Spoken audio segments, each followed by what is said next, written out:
السلام علیکم، welcome to our channel بیا اور مالا۔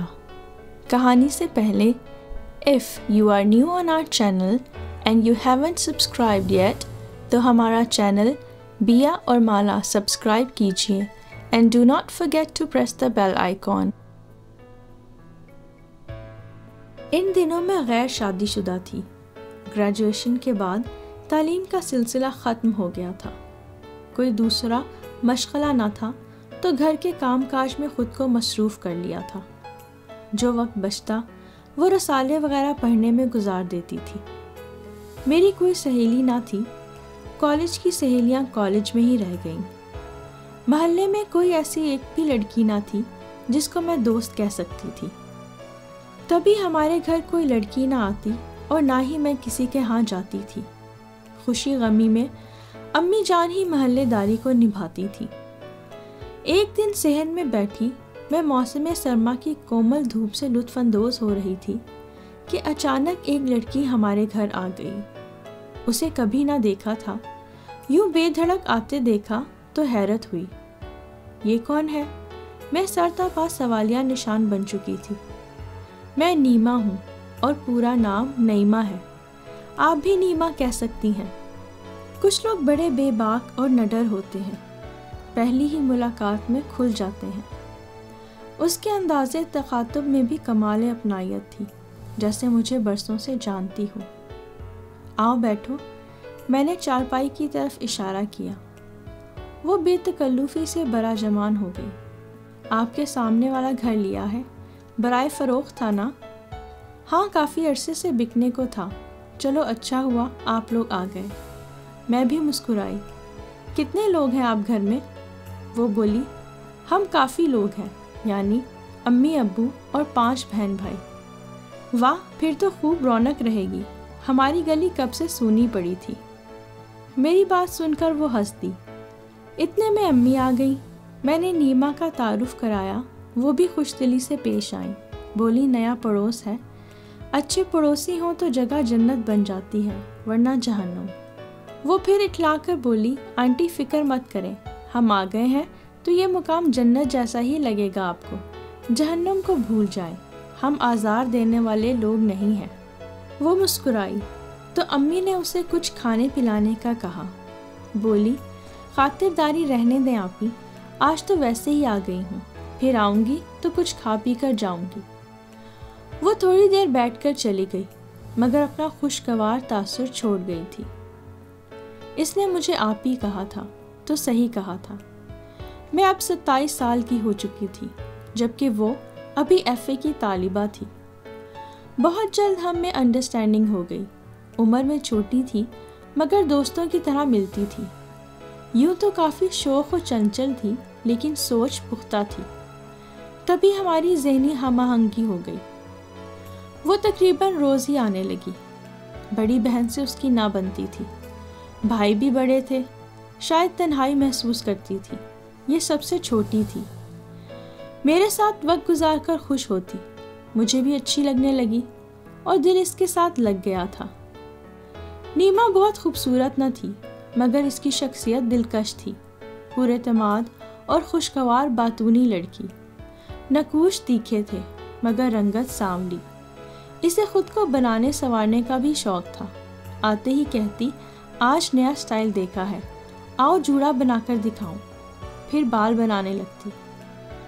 کالج سے آ کر اپنے گھر کا کھانا کھاتی اور بس تھوڑی ہی دیر آرام کرتی، پھر میرے پاس آ جاتی۔ کالج میں کیسے گزرا دن وہ بتاتی تو اس کی باتیں سن کر لطف آتا۔ میں اپنے طالب علمی کے زمانے کو یاد کرنے لگتی۔ اس کا انداز گفتگو شگفتہ تھا، بوریت دور ہو جاتی تھی۔ نیما کی عمر کی لڑکیوں میں ایک خاص موضوع بہت مقبول ہوتا ہے، وہ بھی اکثر کسی نہ کسی لڑکی کے محبت کا قصہ مزہ لے لے کر سناتی اور پھر ان لڑکیوں پر ہنستی تھی جو محبت کے چکروں میں خار ہوتی تھی۔ کہتی تھی یہ لڑکیاں نری احمق ہیں، جب پڑھائی سے جی چرانا ہو تو محبت میں مبتلا ہو کر آہیں بھرنے میں قیمتی وقت برباد کر دیتی ہیں۔ نفرت ہے مجھے ایسی لڑکیوں سے، یہ ماں باپ کے ساتھ کہاں کا انصاف ہے آپی؟ وہ کہتی۔ میں بھی اس کی ہاں میں ہاں ملاتی۔ اور سوچتی کہ واقعی محبت کا مارا بس ایک قیدی ہوتا ہے، اپنی سوچوں کا قیدی۔ محبت انسان کو بیکار کر دیتی ہے۔ بہت کم لوگ ایسے ہوتے ہیں جن کو محبت راحت دیتی ہوگی، پھر بھی یہ احمق جان پر کھیل جاتے ہیں۔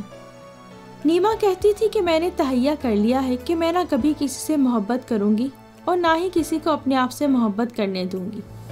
میں اس کو چھیڑتی تو وہ روٹ کر اٹھ جاتی۔ ایک دن کالج سے آئی تو خاموش خاموش تھی۔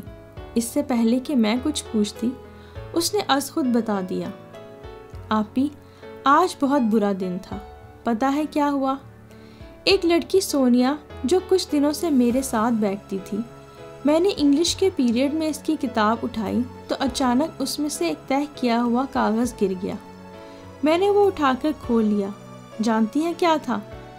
وہ ایک لڑکے کا خط تھا۔ میں نے اس کو ستانے کے لیے کھڑے ہو کر کلاس میں بلند آواز سے خط پڑھنا شروع کر دیا۔ میں اس کے ساتھ مذاق کر رہی تھی۔ ساری کلاس نے خوب کہکہے لگائے اور اس کا مذاق بنایا۔ وہ روحانسی ہو رہی تھی کہ ایک بہت ہی بدتمیز لڑکی نے خط میرے ہاتھ سے جھپٹ لیا اور جا کر فوراً میڈم کو دے دیا۔ بس پھر کیا تھا؟ سونیا کی تو پرنسپل کے سامنے پیشی ہو گئی اور بعد میں پتہ چلا کہ اسے کالج سے نکال دیا گیا ہے۔ وہ بہت روئی۔ تب مجھے بہت افسوس ہوا کہ یہ مجھ سے کیسی خطا سرزد ہو گئی، اس کو میری وجہ سے کالج سے ہی نکلنا پڑ گیا۔ وہ جاتے ہوئے میرے پاس آئی اور بولی، نیما خدا کرے تمہارے ساتھ بھی ایسا ہی ہو اور تم بھی پورے کالج میں بدنام ہو۔ اس نے روتے ہوئے مجھے بد دعا دی آپی، اور جب اس نے مجھے بد دعا دی تو میرا دل کام گیا۔ سبھی کہتے ہیں کہ دکھے ہوئے دل سے نکلی ہوئی دعا ضرور قبول ہوتی ہے۔ تبھی میں پریشان ہوں، کہیں خدا نہ خواستہ اس کی بد دعا مجھے لگ جائے تو میرا کیا ہوگا آپی؟ میں اس کی بات سن کر خاموش ہو گئی۔ پھر تھوڑی دیر بعد بولی، چھوڑو نیما، جو ہونا تھا ہو گیا۔ تمہارا ارادہ اس کو کالج سے نکلوانے کا تو نہ تھا۔ لیکن وہ پھر بھی بہت اداس تھی۔ کہنے لگی، آپی وہ بہت اچھی لڑکی تھی، اگر اس کے ساتھ ایسا ہو سکتا ہے تو میرے ساتھ بھی تو ہو سکتا ہے۔ یہ سوچ کر میرا دل کانپ رہا ہے۔ میرے لیے یہ ایسی بات نہ تھی جس کو میں اپنے ذہن پر سوار کرتی، لیکن نیما کو پریشان دیکھ کر مجھ پر بھی انجانا سا خوف طاری ہو گیا۔ نیما نے آج کے واقعے کا بہت گہرا اثر لیا تھا۔ وہ کہتی تھی کہ محبت کی قدر کرنے والے اور اس کو زندہ رکھنے والے بہت ہی بیوقوف لوگ ہوتے ہیں، اور ان کو لوگ صرف ذلیل و خوار ہی کرتے ہیں۔ آج ایک لڑکی کی دل آزاری پر آنسو بہاتے ہوئے وہ خود بھی بیوقوف ہی لگ رہی تھی۔ میرے سنبھالنے پر بھی اس نے اپنا منہ ٹھیک نہ کیا اور افسردہ سی گھر چلی گئی۔ اس کے جانے کے بعد کافی دیر تک میں سوچتی رہی اور کسی نتیجے پر نہ پہنچ سکی، کیونکہ بات مجھ سے متعلق نہ تھی تو میرے لیے اتنی زیادہ اہم بھی نہیں تھی۔ اس بات کو کافی دن گزر گئے۔ وقت نے اپنی طاقت کا استعمال کرتے ہوئے میرے اور نیما کے ذہن سے اس یاد کے تمام نشان مٹا دیے۔ ہم پہلے کی طرح ہنسی مذاق کرنے لگے، لیکن تقدیر نے شاید کچھ اور ہی فیصلہ کر لیا تھا۔ کچھ ماہ بعد یوں ہوا کہ ایک دم اس نے ہمارے گھر آنا بند کر دیا، جبکہ مجھے نیما کے چٹکلوں کی عادت پڑ گئی تھی۔ روز شام کو اس کا انتظار رہتا تھا۔ ایک روز ہماری پڑوسن آئی تو بتایا کہ نیما کے گھر کے ساتھ والا مکان جو برائے فروخت تھا وہ بک گیا ہے اور یہ گھر نیما کی پھپھو نے خریدا ہے۔ نیما اپنی پھپھو کے ساتھ ان کا گھر سیٹ کروانے میں لگی ہے۔ اس کے بعد وہ اپنی پھپھو کے گھر زیادہ جانے لگی۔ وہاں اس کی ہم عمر کزن تھیں، غالباً ان سے اس نے اپنا دل لگا لیا تھا۔ انہی لڑکیوں سے گھل مل گئی ہے اور میں سوچتی کہ اس نے مجھے بھلا دیا ہے۔ یہ پہلی بار ہوا تھا کہ وہ 8 دن بعد آئی۔ تھوڑی دیر کے لیے میں نے شکوہ کیا، یہ ہے تمہاری وفا اور دوستی، اپنوں کو پا کر ہم کو بھلا دیا؟ میں نے منہ بسورا، نہیں آپی۔ اس نے نہایت گرم جوشی سے میرا ہاتھ اپنے ہاتھ میں لے کر کہا، ایسی بات ہرگز نہیں ہے۔ دراصل وہ فیصل آباد سے آئے ہیں نا، تبھی نہیں آ پائی، وہ ہمارے مہمان تھے۔ گھر تو اب سیٹ ہوا ہے، پہلے تو صفائی ستھرائی ہوتی رہی، رنگ و روغن فرش پر پھیلا ہوا تھا، امی جان سب کا کھانا بناتی تھیں اور مجھے بھی صفائی اور کھانے میں ان کی مدد کرنی پڑتی تھی، اس وجہ سے فرصت نہیں مل رہی تھی۔ نیما نے پھر سے باقاعدگی کے ساتھ آنا شروع کر دیا۔ تھوڑی دیر کے لیے ہی صحیح، وہ اپنی پھپھی زاد کزنوں کی باتیں ہمراہ لاتی۔ ایک روز اپنی پھپھو کو بھی لے آئی، ایک ہی گلی میں گھر تھا، اس نسبت سے وہ بھی ہماری پڑوسن ہو گئی تھی۔ ان کا نام زرینہ تھا۔ آنٹی زرینہ محبت کرنے والی اور بہت سلجھی ہوئی خاتون تھی۔ امی کے ساتھ دیر تک باتیں کرتی رہیں۔ ان کے 2 بیٹے اور 4 بیٹیاں تھیں۔ ایک بیٹے اور 2 بیٹیوں کی شادی ہو چکی تھی۔ غیر شادی شدہ بیٹیاں کالج میں پڑھتی تھیں اور بیٹا مقابلے کے امتحان کی تیاری کر رہا تھا جس کا نام ذوالفقار تھا۔ رفتہ رفتہ آنٹی زرینہ اور امی کی دوستی ہو گئی اور امی بھی ان کے گھر آنے جانے لگی۔ وہاں میں نے ان کے بیٹے ذوالفقار کو دیکھا جو خوبصورت اور سنجیدہ سا نوجوان تھا اور گھر والے اس کو زلفی پکارتے تھے۔ نیما کئی بار مجھے اصرار کر کے اپنی پھپھو کے گھر لے گئی تھی۔ تبھی میں نے محسوس کیا کہ اس کا کزن نیما کو پسندیدہ نظروں سے دیکھتا ہے، لیکن نیما ان باتوں سے بے نیاز تھی۔ وہ الڑ سی لاؤبالی لڑکی تھی، اس کی نظروں کے مفہوم کو نہ جانتی تھی۔ میں نے نیما کو سمجھانے کی کوشش کی مگر واضح الفاظ میں نہ کہہ سکی کہ تمہارا کزن تم کو کن نگاہوں سے دیکھتا ہے اور اس کی آنکھوں میں تم سے کیا سوال ہے۔ نیما نے میری بات کو نظر انداز کر دیا کیونکہ وہ محبت کرنے والوں کو خاطر میں نہ لاتی تھی اور ایسی باتوں کو فضول شمار کرتی تھی۔ اس نے اپنے کزن کی چاہت کو سرے سے کوئی اہمیت ہی نہ دی کیونکہ وہ خود کو احمقوں میں شمار نہیں کروانا چاہتی تھی۔ اب وہ جب بھی آتی زلفی کے تذکرے پر ناک منہ چڑھاتی تھی۔ میں اس کو سمجھاتی تھی کہ اچھا لڑکا ہے اور تمہاری پھپھو تم کو اس قدر چاہتی ہیں، اگر یہ رشتہ ہو جائے تو اس میں کیا قباحت ہے۔ کہتی کہ میں محبت کی شادی کا داغ ماتھے پر نہیں لگوانا چاہتی، تبھی زلفی سے بات کرنا بھی بند کر دی ہے۔ آگے جو بڑوں کی مرضی دیکھی جائے گی۔ مگر محبت، مجھے اس لفظ سے چڑ ہے آپی۔ میں اسے سمجھاتی کہ اتنی بھی انتہا پسند مت بنو، محبت انسان کی روح کا فطری تقاضا ہے اور کوئی بھی اس جذبے کی اہمیت سے انکار نہیں کر سکتا۔ محبت ایک ایسی بند گلی کی مانند ہے جو انسان کے دل میں ہر وقت موجود رہتی ہے۔ جب کبھی باد صبا کا گزر دل کے دریچوں سے ہوتا ہے تو یہ کلی کھل کر پھول بن جاتی ہے اور اپنی خوشبو سے من کے آنگن کو مہکا دیتی ہے۔ فرض کرو اگر زلفی تمہارا شوہر بن جائے اور تمہیں اس سے محبت ہو جائے تو اس میں غلط ہی کیا ہوگا؟ لیکن وہ میری بات سے ٹس سے مس نہ ہوتی تھی۔ زلفی نے بھی لاکھ کوشش کی کہ وہ اس سے بات کر لے مگر اسے ناکامی ہوئی۔ وہ نیما کو رام نہ کر سکا بلکہ الٹا پریشان ہو گیا۔ پھر آخر ایک روز زلفی نے نیما سے اظہار پسندیدگی کر ہی دیا۔ وہ یہ سن کر سیدھی میرے پاس آئی جیسے میں اس کی گائیڈ تھی۔ وہ بہت گھبرائی ہوئی تھی۔ وجہ پوچھی تو میرے گلے لگ کر رونے لگی۔ اس وقت وہ اپنی کیفیت کو سمجھنے سے قاصر تھی۔ اس کو زلفی سے کوئی پرخاش نہ تھی، اسے وہ برا نہ لگتا تھا مگر محبت کے بارے میں اپنی کہی ہوئی باتوں سے خجل ہو رہی تھی اور اس بات کو تسلیم کرنے سے انکاری تھی کہ شاید وہ بھی زلفی کو اپنا ہمسفر دیکھنا چاہتی ہے۔ میں نے پوچھا، کیا ہوا نیما؟ کیا تم کو بھی محبت کا بخار ہوا؟ میں نے اسے یوں چھیڑا تو اس نے میری بات سے اہانت محسوس کی اور بھی زور زور سے رونے لگی۔ میں اسے روتا دیکھ کر پریشان ہو گئی۔ اس کی رنگت اڑی ہوئی تھی جیسے اس نے کزن کی محبت کو دل سے مان لیا ہو مگر اب کسی کے سامنے ہار ماننے پر تیار نہ ہو۔ میں نے اس کا ہاتھ پکڑ لیا۔ اس کے ہاتھ ٹھنڈے یخ ہو رہے تھے اور سارا وجود خزاں زدہ پتے کی طرح کانپ رہا تھا۔ میں سمجھ گئی کہ کوئی انہونی اس کے دل پر بیت چکی ہے۔ نیما کو ٹھنڈا پانی لا کر دیا اور پیار سے گلے لگا کر پوچھا کہ کس بات کا اتنا اثر لے لیا ہے، مجھے بھی تو بتاؤ۔